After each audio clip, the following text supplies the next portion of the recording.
Оройн тэргүүцчтэй НТV телевиз чухал яриа нэвтрүүлгийн ээлж дугаар эхэлж байна. За тэгэхээр сүүлийн 7 хоногт улс төрийн амьдрал бас маш сонирхолтой байдлаар өрнөлөө. За хуучин Монгол Улсын экс ерөнхийлөгч байсан Намрын их хоёрыг баримтлах ажиллагаа за тэр тусмаа хууль зүйн дотоод хэргийн сайд байсан улсын хурлын гишүүн сайд нямд оржийг одоо уушаалаас ногцруулах за тэгээд улсын хурлын гишүүний 9 гишүүний гаргаж байгаа мэдэгдэл 4 гишүүний гаргасан мэдэгдэл за дээр нэмээд шинэ 2 гишүүний гаргасан Монгол улс өрөндөө баригдлаа гэсэн мэдээлэлүүд бас улс төрийн амьдралд нэлээд их сенсацийг тарьж байна. Нэг том дуйлаанд дэгдсэн бол араасаа давхцсан дуйлаанууд нэгнийхээ дуйлыг даваад ингээд давлаан давлгаа хитал байж л дээ. Тэгэхээр энэ бүхэнд ямар ч сан бүгдөөнд нь тайлбар авч чадахгүй ч гэсэн нэгдүгээрт хуульч хоёрдугаарт улсын хурлын тэнхим дотор байж байгаа. Гуравдугаарт бас ард түмнийхээ амьдралтай арай жоохон ойрхон байдаг юм да. За оюутны ширэнд хичээлээ зааж л байдаг. Яг одоо юу гэдэг олигарх байдлаар элит байдлаас юм уу одоо нэг удам дамжсан улс төрчин байдлаас улс төрд орж ирээгүй гэдэг үгнээс улсын хурлын гишүүн хуульч Тэмүүжинг чухал арга төрлийн зочноор өрн оролцуулж байна. Тэгэхээр би таныг энгийн амьдралтай арай жоохон ойрхон гэдэг үгнээс бас хуульч бас хурлын тагимтар гэдэг үгнээс ингэж харж чухал арга төрлийн зочноор сонгож байна. Тэгэхээр эхнээс яриа эхлээд үйл явдлын хамгийн эхнээс нь яриа эхлэе гэж бодож байна. За Батулга Нямдар гишүүн хоёрын хоорондох асуудлын дараагаас эхлээд энэ хоёр экс ерөнхийлөгчийн хоёрыг одоо барьсан барилгааны тухай. Тэгэхээр эндээс та ямар үзэгтэй вэ? Юу гэж харсан? Тэр барилгааг өрөөс үтсэн байх тийм үү? Тэнд бол арай байгаа зуртаар харсан баг тийм. Тэгээ энэ бол бүтэн өдөржин тэр орой жил босон үйл явдлыг зургатаар гэртээ харсан л та. Мэдээж хэрэг олон талаас нь үнэлж дүгнэх баг. Тэгээд босон процессыг би бол 3 хэсэгт хуваах хэрэгтэй байна гэж харж байгаа. 3 хэсэгт хуваах хэрэгтэй байна. Нэгдүгээрт бол ер нь нэг жил хагасын өмнөөс эхлээл энэ хоёр гэдэг хүнтэй холбоотой айлгын хэрэгээр шалгаж яана гэдэг хэвлэл мэдээлэлээр ч яваал хуулийн байгууллагууд ч бас тодорхой хэмжээний яриад л экс ерөнхийлөгч өөрөө ч гэсэн хэвлэл мэдээлэл хэрэгслэр хэрвээ энэ жүжиг болж байгаа бол би очихгүй. Надад тодорхой хэмжээний мэдээлэл ирсэн, мэдээлэл ирсэн. Би бол очиж мэдүүлэг өгөхгүй гэж үзэж байгаа. Би энийг бол юу гэж эс үйлдэлээр эсэргүүцэж байна. Намайг улс төрийн зорилгоор одоо шийдэх гэж ч гэдэг юм уу. Тим зүйлүүдийг ч хэвлэл мэдээлэлээр ингэ тавьж ирсэн. Би бүр нэг уулзалтан дээр хүртэл өөрөөс нь асууж тодруулж асууж үзэж ирсэн. Тэр асуудлыг тусныг салгах хэрэгтэй юм байна гэж. Нэгдүгээрт нь. Хоёрт нь болохоор яг тухайн оройны барилгаатай холбоотой асуудлыг бас тусныг салгаж үзэх хэрэгтэй. Гуравт нь мэдээж хэрэг нөгөө гишүүдийн халдшгүй байдал талцсан. Эсвэл нөгөө тэрний дараа болж байгаа улс төрийн үйл явц нямдар сайдыг огцруулах уугүй юу гэдэг асуудал ч юм уу. Тэгээ энэ гурван зүйлийг бол салгах харах хэрэгтэй юм байна. Ямар ч нөхцөлд бидээс бол үндсэн хуулиар эрх мэдэл хуваарлцсан. Уул нь бол хууль дээдлэн гэдэг энэ 20 жил явлаа шүү дээ. Энгийн иргэд экс ерөнхийлөгч гэсэн хууль нэг л багтдаг ойлголцоо шүү дээ энэ бол. Албан тушаалтан байна уу эсвэл албан тушаалаас буусан хүн байна уу, жирийн иргэн байна уу ялгаагүй хууль шүүхийн өмнө бол эрхтгч байх хэрэгтэй. Шүүх эрх мэдэл гэдэг бол бие даасан хараат тус тэнд ерөнхийлөгч улсын хурлын гишүүн хямдгаан чөнлөнгөөс нөлөөлөх болцоо байхгүй. Шүүхэн шийдвэр гарсан бол бэлэгдэх ёстой. Буруу зөв гарсан гэж байгаа бол өмгөөлөгчөөр хуулийн процессор дамжуулаад ярих газараа ярих ёстой гэдэг ийм зарчим байдаг.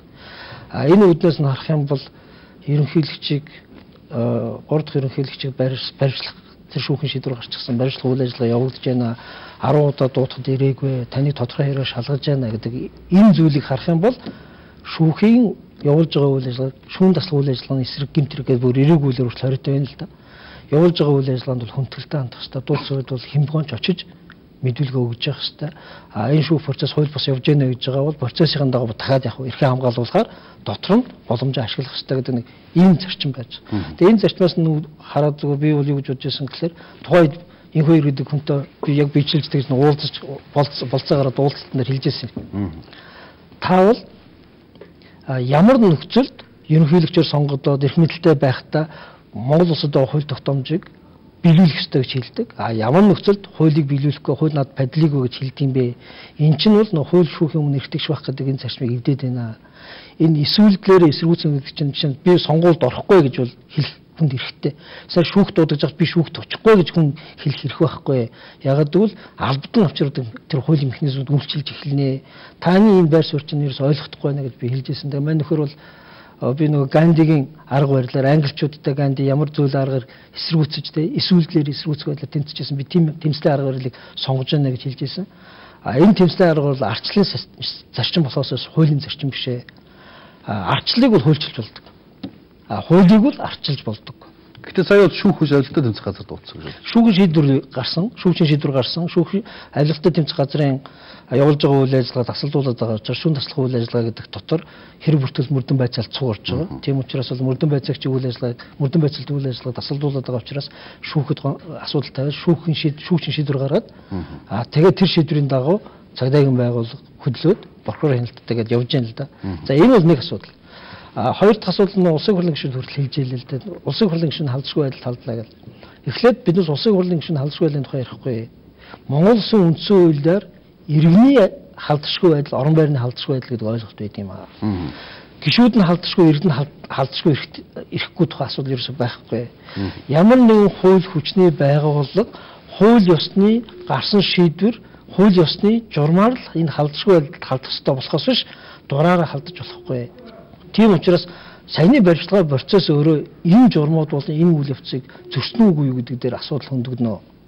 Хүний эрх зөрчигдсөн үгүй гэдэг дээр асуудал хөндөгдөнө. Тэгэхээр шүүхийн шийдвэр гарсан байна. Шүүхийн шийдвэр гараад инхүүр гэдэг хүнийг баримтлах бол нэг хэрэг. Баримтлах үйл явцтай айл андуураад орж байгаа бол тэр бол өөр асуудал. Яагаад гэвэл орон байрны болоод хувийн байдал гэдэг бол прокурор болон шүүхийн шийдвэргүй бол хинийч гэр рүү нэвтэрж орохгүй, хинийч биенд яг халдахгүй. Андуураад авч өчрөхгүй. Андуураад ч авч өчрөхгүй. Яг бол энэ дээр бол манай цагдаагийн байгууллага бол арга барилын үед бол үнэхээр хоцрогдсон байна тий. Бас мэдээлэл бүрэн дүүрэн цэгнээд мэрэгжлийн түвшинд ажиллаж чаддаг юм байна гэдэг бол бас нэг талаараа харуулж л байгаа юм л. Гэхдээ хууль зөрчнө үгүй гэдэг бол өөр асуудал. Арга барилын алдаа байна гэдэг бол нэг асуудал. Хууль зөрчнө үгүй гэдэг бол нэг асуудал. Шүүхийн шийдвэртэй шийдвэртэй. Шүүхийн шийдвэрийг танилцуулсан уу? Танилцуулсан. Яг бол телевиз үзээс сууж амар бол хэм билээ? Амар болт. Ороод дараа нь танилцуулж байгаараа дараа нь нэг гэрүү нэвтрүүлэх явц болж штэ. Гэх мэтлээ ингээд энэ бүхэн дээр бол ингээд зөв задаргаанууд нь хийгээд үнэлэх хэрэгтэй юм байна гэж. Гуравт нь бол хамгийн том одоо эмгэнэл бол маргааш өрөөнд хууль зүйн сайд бие мэдсэнгүй унтчих гэдэг үг л дээ. Ер нь бол хуулийн байгууллагууд ямар үйл ажиллагаа явуулж байхдаа хууль зүйн сайд тайлагнах албагүй хуулиар. Гэхдээ тэр салбарыг хариуцж байгаа сайдынхаа хувьд энэ салбарт юу болж байна гэдгийг бол тэр сайд яаж ах хэвээр мэдчихэж явах хэвээр бодлоо тодорхойлж тэр салбарыг толгоороо хариуцж тий авч явах хэвээр. Тэр үгэн дээр бол нэг том эмзэглсэн зүйл бол яг нэг өдөр нэг шөнө телевиз үзэхгүй унтсан юм шиг байна. Гэхдээ энэ хүн хууль зүйн салбарт 10 жил болохдоо энэ салбарыг өөрийг нь юм унтаа байдалд оруулжээ. Яагаад одоо хүртэл зүгээр тэр хүмүүсийн шүмжилж байгаа шүмжил бас бодиттой байхгүй юу? Яагаад цагдаагийнхан малгайтай цамцтай энгийн хувцастай энэ ажиллагаагаа явуулж байгаа? Бусад улс оронд бол таних тэмдэгтэйг одоо өөрийнхөө албаныхаа хувцастай мэдээж нүрээ бол хаасан байдаг. Гэхдээ албаныхаа хувцастай явуулдаг. Гэтэл одоо хүртэл яагаад манай цагдаагийнхан ийм нэг албан үйл ажиллагаа явуулахдаа дандаа ийм хааш хин нэг өөр хин нэг хийж байгаа юм шиг бултах гэж байгаа юм шиг эргэлзээ төрүүлэх гэж байгаа юм шиг ингэж ажил хийдэг юм бэ. Яг ийм үйл ажиллагаа явуулахад наривчсан журам дүрэн байна уу? Энэ асуудлуудыг ингээд дахиад нэг хөндөд ярих юм бол манай хууль зүйн салбарт бас асуудлууд байна. 7 сарын 1-нд ч бас ийм л асуудал гарсан. Саяны барилгааны үйл явцад ч бас асуудал гарч. Энэ нь өөрөө явж хууль ёсоор явуулж байгаа үйл ажиллагааг өөрөг нь яагаад байна вэ? Энийг бас тогтоож болмоор санагдаад байгаа байхгүй юу? Сэтгүүлээд байна л да. Тэр ингээд дөрөв дуустайгаа байгаа цагдаа нарын голоор нэг юм алгаа өмссөн этгээдүүд тий тэр хинбэ гэдэг тогтоох хэрэгтэй л байхгүй. Түрхрээл ингээд орж хашгируулаад шахаж үзээл дундуур нь дайр зинчдгийн жижиг өмнө нэгтэйгээр яваад байгаа байхгүй. Энэ чинь буцаагаад нөгөө манай нийгэмд ямар нэгэн төр юм уу ард иргэд ч юм уу ямар нэг хинэнч байсан гэсэн ямар нэгэн зохион байгуулалт үйл ажиллагаа хийхээр тэрийг буцааж нэг үүмэн болгож хувиргадаг нэг юм санкц харагдаад байна та эндээс тийм. Ер нь бол манай яг иймэрхүү энэ ч өөрөө осолтой бөгөөд бас аюул дагуулсан тийм үйл явдал шүү дээ. Одоо шинэ хэн нэгэн ийм хүнийг баримтлах үйл ажиллагаанд энгийн хувцастай ч юм ингээд байж хүмүүс оролцоод хин хинбэ гэж ялах болцоогүй ингээд байж ах үед дунд нь өөр хин нэг нь ороод Нөгөө барилгын магадгүй байхыг үгүйсэх гарахгүй шүү дээ. Дараа нь энэ юу гэдэг нь төр цагдаагийнхын юм байсан. Цагдаагийнхын юм боллоо гэдэг юм ярих. Тэгэхээр ийм байдлаас урьдчилан сэргийлэхийн тулд бүх юм олон дэгж хэрэгтэй байх хэрэгтэй. Тэнд байгаа хэвлэлийнхэн ч гэсэн одоо бид шинэ соёл руу суухсаар аргагүй. Тэг хэвлэл мэдээлэл гэдэг хувцас өмс ч гэсэн те ямар газараас явж байгаа хэн бэ гэдэг. Энгийн хувцастай болохоор энэ үнэхээр хэвлэлийнхэн ч эсвэл камер барьсан бас нэг алуурчин явж байгаа газар байхгүй тийм үү? Бас ялах болцоогүй. Нөгөөдөө цагдаагийн үйл ажиллагаа явуулж байгаа бас тэнд энгийн хувцастай те. Үнэхээр цагдаагийнхэн ч юм уу ч юм мэдгүй. Яг энэ ийм нөхцөл байдлыг шийдэхин тулд 3 жилийн өмнөөс л болно явсан юм. Манайх мөрдөх хаалгынхаа тусгай хуулийг гаргая. Одоо цагдаагаас мөрдөх халбаас салгаж аваад мөрдөгчдтэй бас тодорхой хэмжээний статус тогтоогоод ялгархтай онцлогуудыг бий болгоё. Жишээ нь авилгатай тэмцэх газрын мөрдөгч очиод яг юу үзүүлсэн юм? Байгууллагын үнэмлэх шиг нэг юм үзүүлсэн юм уу? Эсвэл үнэхээр тусгай статустай тэмдэг үзүүлсэн юм? Одоо ялах хэрэгтэй шүү дээ бид нас. Гэтэл одоо хүртэл биднээс мөрдөгч хинтэй харьцаа болсон юм. Хинтэй харьцаа мэдэх хэрэгтэй байхгүй юу? Тэгэхээр одоо хүртэл биднээс яг жишээ нь Америкийн ч юм ингээ харахаар мөрдөгчнөр бол мөрдөгчийн тусгай нэг тэмдэгтэл байгаа шүү дээ. Тэр тэмдэг бол яг Чингисийн үеийн нэг гэрэг шиг. Тэр тэмдгийг үзүүлж байгаа бол тэр бол хуулийн нэрнээс яаж байна? Ярьж байна л гэсэн.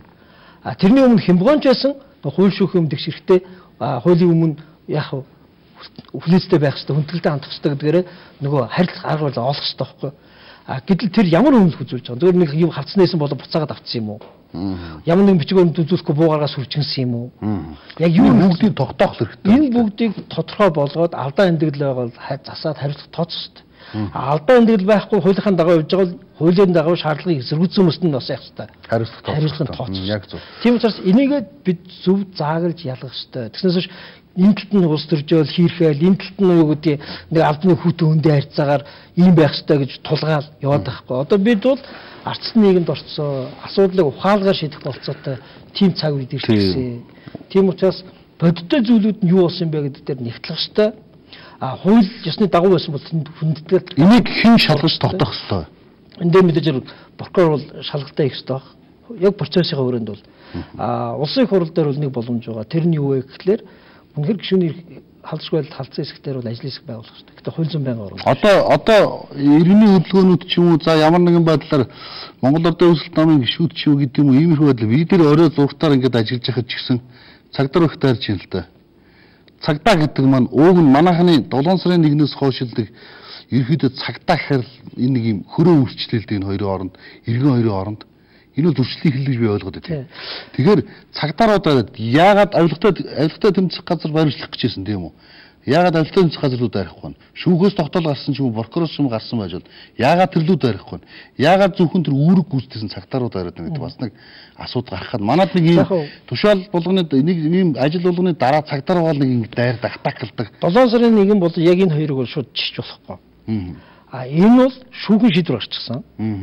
Эрүүгийн байцаан шийдэх хуулиар тодорхойлогдож байгаа харилцаа өөрөө өрнөсөн. Мөрдөн байцаалтанд одоо санаатай юм уу санамсаргүй юм ямар нэгэн байдлаар тасалдуулах үйл ажиллагаа явагдчихсан. Шүүн таслах үйл ажиллагааны эсрэг зогсоод байгаа учраас албадлагын арга хэмжээ авахаас өөр аргагүй байна гэдэг шийдвэр гарсан байна шүү дээ. Энийг хэрэгжүүлэхийн тулд цагдаа татагтаа орж байгаа. Шийдвэрийнх нь үндэслэл бол авилгатай тэмцэх газрын мөрдөн байцаагч нар. Тэдний бол хинээс дуурахгүй л дээ. Би хараалаа. Шийдвэр нь бол хинээс гарсан? Шүүгчээс гарсан. Тэгэхээр шүүгчид ерөнхийлөгч, улсын их хурлын гишүүн, хямбгоонч хөндлөнгөөс нь шүүн таслах үйл ажиллагааны хүрээнд явуулж байгаа үйл ажиллагаанд оролцох хэрэггүй. Энэ дотор улс төрийн намч бас орно. Энэ дотор жирийн иргэч гэсэн орно. Тийм учраас шүүгчийн шийдвэр байгаа бол шүүгчийн шийдвэрт хүндэтгэлтэй хандах хэрэгтэй. Энэ дотор энэ их хоёр гэдэг өөрөө ч гэсэн орно. Шүүхийн шийдвэрийг танилцуулж байгаа бол зазааг өөрөө босоод хувцас өмсөд гарах хэрэгтэй болохоос биш хүмүүсийг авчирч жагсааж байгаа хаалгаа чойжлчаад ингээд зургатаар хараад тайлбарыг суудаг байхгүй. Тэгэхээр аль айланда гендэж чинь гондооч байна гэдэг шиг аль айланда асуудал байна. Цагдаа бол энэ дээр бол шүүхийн шийдвэрийг л хэрэгжүүлсэн. 7 сарын 1-нд бол хэний шийдвэр хэрэгжүүлсэн бэ? За хэний шийдвэр шээ. Тий. Тэгэхээр энэ хоёр бол ялгаатай. 7 сарын 1-нд бол цагдаагийнхан бас алдаа хив журам сахиулсан уу? Сахиулсан. Өмнөнийг тараасан уу? Тараасан. Гэхдээ энэ явцад ойлгохдох нэг үйл явдал болсон байна. Галц үсэг хэрэглэгдсэн байна. Хүн насурсан байна. Энийг тогтоохын тулд асуудал тавигдчих. Энд бол юу? Авилгалын хэрэг гарсан байж магадгүй байна. Шалгах ёстой. Энийг шалгах ёстой. Энийг тогтоохын тулд та мэдүүлгээ өгөх ёстой. Та сэжигтнэр татагдж байна гэдэг юм ярьж шít. Тэгэхээр хинч байсан нөгөө хууль шүүхийн өмнө тэгшэрхтэй учраас цагдаагийн дарга нарт шүүхээрээ орж асуудлаа шийдвэрлэх ёстой. энийн хоёр гэдэг иргэн ч гэсэн шүүхээрээ орж асуудал шийдвэрлэх хэрэгтэй. Тэгснээс биш шүүх хуралдаанд хийлэхгүй, шүүхт очихгүй гэж цаарлах хэрэг аль алинд нь байхгүй. Тийм учраас одоогоор аль нэг нь гэмт хэрэг хийцэн гэж шууд нотлогдохгүй. Шүүх тогтоогдол хэнийг ч гэмт хэрэгтэй гэж үзэхгүй. Гэхдээ шүүхийнхаа процесс хүндэтгэлтэй хандаад яаж явах хэрэгтэй? Орж явах хэрэгтэй гэдэг зам. Ёс зүй гэдэг юм ярьж болох уугүй. Ёс зүй гэдэг юм хаана ярьдгийг би одоогоос ойлгохгүй байна. Хаана ярих ёстой? Мууд сайнч Монгол улсын ерөнхийлөгч байсан хүнийг тийм үү? Мууд сайнч бид нар төрийн дээд төрийн тэргүүнийгээд хүндлээд явжсэн тэр хүнийг мэдээж та барьжлаагүй та яагааг үлдээ гэж зүгээр та харж байгаа те арай ч хүндэтгэлээр хандаад арай ч хүндэтгэлээр хөл гарын нэг бороо өмстэй гоцоолголгүй шиг нэг аваад явах боломж бас байсан болов уу? Ёсны тухай хоёр талаас нь харж болно. Ийм хэмжээний албан тушаал дээр байсан хүн өөрөө Монгол улсын хууль тогтоомжоор ерөнхийлөгчийг хүртэл хийсэн хүн өөрөө Монгол улсын хууль тогтоомжоор шалгая гэж яхад тэрийг бас хүндэтгээд өөрөө гараад ирэх хэмжээний бас ёс зүйтэй байх хэрэгтэй. Тэрнээс биш юу гэдгийг намынхаа хүмүүсийг авчир өмнөрөө ингээд байшингаар тойруулж агсаачаад аавынхаа байранд очичоод хаалгаж хоожлцоод тэгээ телевизээр хараад ийм болж байгаа шүү гэх тэ яриад суугаад иж болохгүй л дээ. Энэ бол нэг талаас нөгөө талаас ярих ёстой.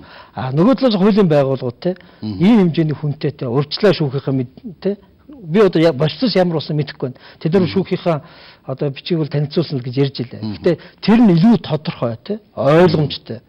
Нөгөө тусгай хамгаалтынхаа байгууллагууд бас яриад албан тод бичсэн гэдэг тэр нь үнэхээр үнэн үгүй гэдэг биднээс бас тодруулах хэрэгтэй. Тэгээд үнэхээр бүх арга хэрэгслээрээ мэддэгдээд та хүндэлтэй хандах ёстой шүү санаа шүүхийн шийдвэр байгаа. Та яваад таны биднээс баримтлах гэж байна гэд ойлгомжтой хэлэх ёстой. Тэгснээс биш энгийн хувцастай хэдэн очиод машины зогсоод ямар ч үг дуугаар цонхыг хагасан бол бас асуудалтай. Үгүй ээ. Ажилтны тэмцэх газрын тайлбарж байгаачлаг биднээс шийдвэрийн танилцуулсан, барьжлыг гэж хэлсэн, гэхдээ эсэргүүцсэн гэж байгаа бол эсэргүүцэл үзүүлсэн бол бас асуудал үүснэ.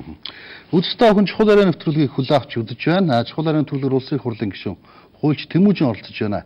За тэгэхээр би дараач асуултад орох чинь юу гэхээр өчтөр оройхон над нэг цагдаа ярьлаа л да. Нэг найз цагдаа маань өчтөр нэг сохтуу дуракийг баримтлах гээд яасан бэ гэсэн чинь гэртээ агсан тавиад эхнэр хүүхдээ зодоод байна нэ. Тэгээд сохтуу нойтын ч одоо 2-3 л очихгүй гэл нөхд 2-3 л очиж л дээ. Очих гээд эхнэр нь хаалга тайлж өгөө гэрт нь усан чинь цагдаа нар за амраа яригээд яваарсан нөгөөт ингээс оож ирэх ингэсэн.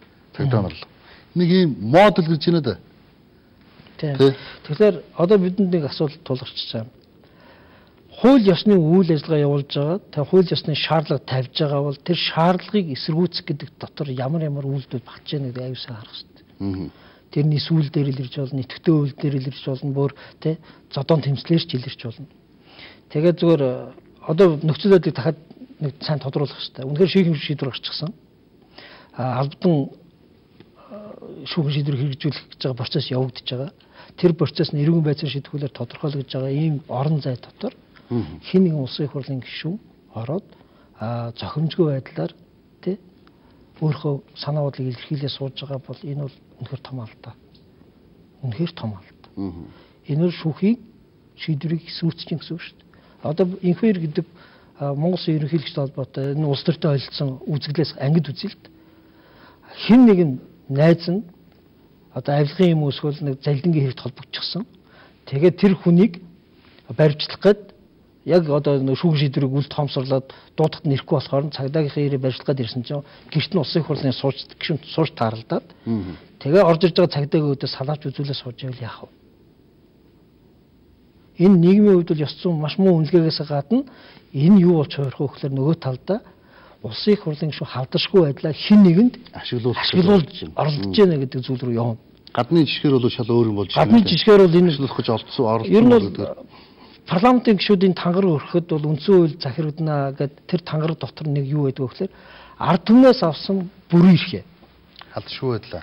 Түүнтэй холбоотой халдшгүй байдлаа хэн нэгэнд ашиглуулахгүй өөрийнхөө хувийн ашиг сонирхлын төлөө хэрэглэхгүй гэдэг тангар өргөдөг. Монгол улс дээр бол яг энэ текст нь байхгүй. Гэхдээ Монгол улсын их хурлын тухай хуулийн дээр байж байна. Одоо асуудал үүсэж байна л да. Гишүүний халдшгүй байдал халдсан уугүй гэдэг асуудал бол 4 гишүүн бол гомдол гаргасан. Улсын их хурлын дараа бичиг өгсөн. Тэгээд хууль зүйн байнгаараар хэлсэн. Би тэр үед нь бол энэ хэлсэн. За манай гишүүд бол халдшгүй байдал нь халдчлаа гэж бодож энэ гомдлыг гаргасан байхаа. Яг одоо үлчиж байгаа хууль тогтоомж болон нөхцөл байдал хоёрыг ингээд харьцуулаад үзэхээр ийм боломжтой гарнаа. Ер нь л та дөрөв халдшгүй байдлаа энэ инх хоёр гэдэг хүнд ашиглуулах гэж оролцсон юм биш үү? Яагаад гэвэл байцаан шийдвэрлэх хуулиар тодорхойлогдсон хууль сахиулаад явж байгаа хүмүүсийн өөдөөс хууль тогтоогч нь зохимжгүй авирлаа сууж байгаа ийм нөхцөл бол яг бодит байдлаар ингээд тогтоогдоод хуулийг хэрэглээд ирэхээр харин гомдол гаргасан хүмүүс эсрэг явчих магадгүй тийм нөхцөл байдал үүсгэх нь шүү. Тэгэхээр ажлын хэсэг байгуулъя гэдэг энэ шаардлага хууль зүйн байнгын орон дээр биш, төрийн байгуулалтын байнгын орон дээр гаргаад тэгээд нэг юм яваад юм явсны дараа үр дагавар гаргахаар тааламжгүй эхлээ одоо яг тухайн өдөр хил мэдээллийн хэрэгслээр дамжсан мэдээлэлээр бол 100% та хэдийн талд байгаа юм шиг олон нийтэд ойлгогдсон байхаа. Гэхдээ хуулийг хэрэглээд нөхцөл байдлыг үнэлэхээр 50% та болж ирэх нь байна шүү. Яагаад гэвэл халдшгүй байдал гэдэг ойлголтын дотор гишүүний нөгөө олон сонгогчтой төлөөлөөд бодлого илэрхийлээд улсын хурлын чиг үүргийг хэрэгжүүлэх явцад нь засгийн газар цагдаагийн байгуул хууль хүчний байгууллагаар дамжуулаад хэрэг үүсгээд шалхаас нь хамгаалагддаг юм аа. Тэгэхээр та хэдийн биед нэгжлэг үзлэг хийсэн үү? Та хэдийг баримтлах гэж үйл ажиллагаа явагдсан уу? Та хэдийг шүүхэд ямар нэгэн хэрэгээр татсан уу? Энд бол халдшгүй байдлын тухай яригдана. Тусгай үйл ажиллагаа явуулж байгаа орон зай дотор бол хуулийн дагуу иргэдийн халдшгүй байдлын тухай яригдах болохоос улсын хурлын гишүүний халдшгүй байдлын тухай одоо ярихдаггүй. Яг тантай адилхан хүмүүс инх хоёр гэдэг хүнийг баримтлах үйл ажиллагааныхаа хүрээнд садаа болоогүй, эсэргүүцэл үзүүлээгүй иргэдийн эрүүл мэндэд орон байранд халтцсан тохиолдол гарсан биш үү? Тэгэх юм бол одоо энд бол үндсэн хуулиар болон бусад хуулиар хамгаалагдсан иргэний халдшгүй байдлын асуудал хөндөгдөх нь шүү. Гэтэл энд чинь бие улсын хурлын гишүүн тэр наатаа зогсоо гэдэг үг хэлэгдээг үлдээ. Магадгүй тэгээ одоо яг найзгаа баримтлах гэдэг нь сэтгэл санааны дэмжлэг үзүүлэх гэсэн. Одоо хувийнхээ хувьд очсон байвал одоо хувийн халдшгүй байдлын тухай яриж болох нь шүү дээ. Гэхдээ одоо тэн дээр өмнө нь нөгөө шүүхийн амар ут гэдэг хүн ороо шүүхийн тогтоол гарсан тэгсэн гэсэн чинь инх хоёр гэдэг хүн бол наадах чинь би зөвшөөрөхгүй гэж байна. Зөвшөөрөхгүй гэж байгаа бол шүүхтэр очиод өмгөөлөгчөөр дамжуулаад энэ шүүгчийн шийдвэр бол юу алдаатай гарсан гэж хэлэх болохоос хууль сахиулж байгаа хүний өөдөөс би зөвшөөрнө гэдэг тухай ярихгүй. Хууль сахиулагч бол яг шүүгэн шийдвэрээр хэрэгжүүлнэ. Тийм л хуультай. Яг ийм үйл ажиллагаа явж байхад улсын хурлын гишүүн заавж байгаараа ярих гэж байгаа бол энэ эсрүүцлийн шаардлагын эсрүүц хэлбэрт орох уу? Салавч үзүүлээ сууж байгаа бол энэ шаардлагын эсрүүц хэлбэрт орох уу? Хаалгуудыг онгойлохгүй гар үлээ бариад зогсож байгаа хүмүүс эсрүүц хэлбэрт орох уу? Гэт одоо нөгөө юу эсрүүцээ гэдэг нь илүү тодорхой болох байх. Энэ бүхэн эцсийн дүндээ бол улсын хурлын хийдэг ажил биш. Энэ бол хуулийн байгууллагын шалгадаг ажил. Улсын хурл бол манай дөрвөн гишүүний халдшгүй байдал халдсан уу гэдгээр бол яг ажлын хэсэг гаргаж болно. Төрийн байгуулалтын байнгын орон дээр. Би ч гэсэн тэр ажлын хэсэг гаргах бол зөвшөөрч байна. Би бүр тэр ажлын хэсэг дотор орж ажиллахыг хүсэж байгаа. Энэний дараа бидэнд юу тогтоогдох вэ гэхээр улсын хурлын гишүүний халдшгүй байдал гэдэг чинь яг юугаар хэмжигддэг юм? Хүрээ эзгэр нь хаана байдیں۔ Хаана байж болно болохгүй гэдэг. Одоо чинь ийм юм болох гэдэг шүү дээ. Улсын хурлын гишүүн хууль тогтоомжийн хэрэгслийг хянах хэрэгтэй гэдэг эрхний эрх мэдлээ ашиглаад найз нь хэрэг шалгагдаад мөрдөн байцаалт хийж яхад улсын хурлын гишүүн мөрдөн байцаалт явуулж байгаа орон зай дотор ороод би мөрдөн эрүүн байцаал шийдэх хөл яаж хэрэгжээд хянах гэж байгаа нэг дотор суугаад байвал яг энэ бол мөрдөн байцаалтанд садаа авах гэсэн оролдоо. Мөрдөн байцаалтанд өмгөөлөгч нь орох хэрэгтэй болохоос яг бол байцаан шийдэх хуулиар бол хэн орох хэн орохгүй зааж өгсөн байдаг болохоос хэн туртаа нь орохыг зөвшөөрдөг. Би бас дасны сөрөг асуулт асуух гэдэг л да. Асуудал жоохон асуудалтай юм. Гэхдээ би сэтгүүлчдээс асуухгүй бол төвчгүй л байна л да. Монгол улсын ерөнхийлөгч Цахиагийн элбэгдорж Хурц гэдэг хүнийг Герман улсаас татаж авчираад авилгатай тэмцэх газрын дарга болгосныхаа дараа намрын инх хоёр гэдэг хүнийг татаж шалгаж эхэллээ. Энэ бол ардсан намын хувьд ашигтай элбэгдорж гэдэг хүмүүсийн хувьд ардсан намын хувьд бол юу гэдэг элбэгдоржийн хувьд биш шүү. Ардсан намын хувьд бол сонгуул бас энэ авилгачдыг татаж оролцуулах нь ашигтай юм гэсэн интернетийн мэдээлүүд бас яваад байдаг. Тэ? Яг үнэхээр олон нийтийн хувьд ч юм уу эсвэл зарим хүмүүсийн хувьд ч юм уу ийм хардталтай байна. Яг бол нийгэм угаасаа ийм хардах хэрэгтэй шүү дээ. Олон ууралж үзэл хүлээн зөвшөөрөгцсөн хүмүүс байгаа учраас хүмүүс өөрийнхөө байр суурийг бас тавих хэрэгтэй. Мэдхгүй би бол мэдхгүй гэж хэлнэ. Харин хамгийн гол нь бид хуулийн байгууллагын үйл ажиллагааг ус төржүүлж хөндлөнгөөс нөлөөлөх гэж байгаа энэ орлогоодоо жоохон зогсоох хэрэгтэй юм байна л хараад байна. Яг зөв тийм. Одоо 7 сарын 1-ний холбоотой тэр 4 цагдаагийн албан тушаалтны эргээгчдэр энэ инх хоёр гэдэг иргэнтэй холбоотой авилгын хэрэгэгчдэр хуулийн байгууллага шалгаад явуулдаг. Надад сонин дүр зураг харагдаад байна. Яагаад бэлэгдэхэд нийслэлийн эрдэнэ төлөөлөгчдийн дарга гадагшаа явж одоо хүртэл ирэхгүй байна. Тухайн үед засаг дарга байсан, нийслэлийн засаг дарга байсан, өмнө нь инх хоёр ерөнхийлөгчийн таван газрын дарга байсан энэ хүн яг энэ өмнө төвчлөлтэй энэ инх хоёр гэдэг иргэнтэй холбоотой авилгын хэрэг одоо бэлэгтэй оронд хэрэг тавих хоёрыг ярьж шийдэлж шүү дээ. Нөгөө хүн бол Монголд орж ирэхгүй шүү дээ. Энэ юутай холбоотой гэдэг шалгах одоо би ч хардах болцоонууд их байна шүү дээ. Энтэй адилхан. Зүгээр хурц гэдэг хүний хувьд бол би зүгээр нэг л байр суурьтай байдаг. Надад Дэйн хот гэдэг хүний ар гэрийнхэн болон Санжаа сүрэн гэдэг өмгөөлөгчийн гомдол одоо хүртэл байна. Францаас хулгайлж ирсэн. Тэгээ энд ирээд Монгол Улсын иргэний амь насыг одоо буснаас нэг тийм хэрэг байна. Яг энэ үйл явцад хурц гэдэг хүн бол гүйцэтгэгчээр оролцсон.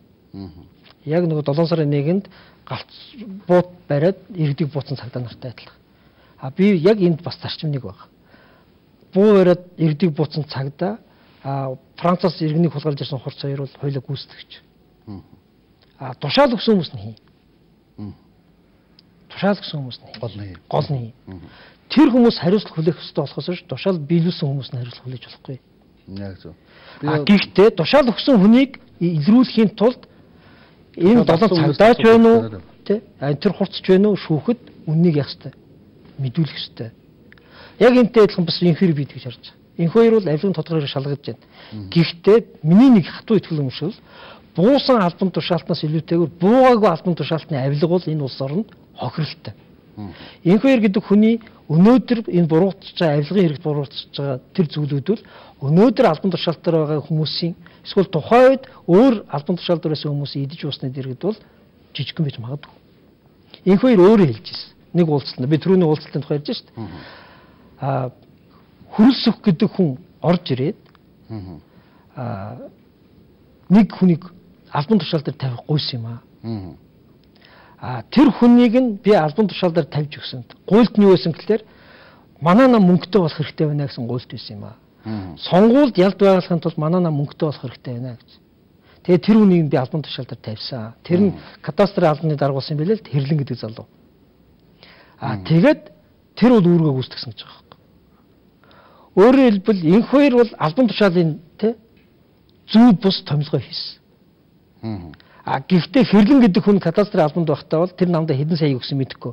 Сонин сэтгүүлээр яригджээснээр бол долларын саятан болсон. Өнөөдрийн хил амтай байгаа лицензи бүх 8-ыг эхлүүлсэн хүн байхгүй.